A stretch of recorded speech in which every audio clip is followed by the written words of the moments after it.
আজ লুমিনাস গ্রুপের পাকুন্দিয়া থানা ডিলার অফিসের শুভ উদ্বোধন করা হয়েছে।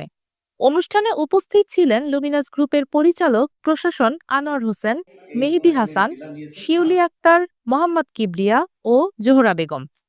আরও উপস্থিত ছিলেন পাকুন্দিয়া থানা ডিলার হাদি ইসলাম, মোহাম্মদ শামীম এবং এলাকার গণ্যমান্য ব্যক্তিবর্গ।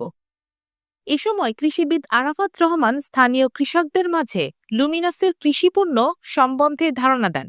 বক্তারা জোর দিয়েই বলেছেন, শুধু ওষুধ নয়, নিরাপদ ও বিষমুক্ত খাদ্যই সুস্থ জীবনের চাবিকাঠি।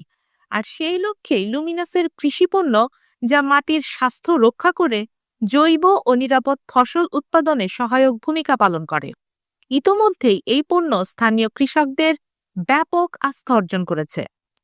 কৃষি সেমিনার ও সার্ভিস ক্যাম্পেইনের মাধ্যমে কৃষকদের মধ্যে সচেতনতা তৈরি করছে লুমিনাস।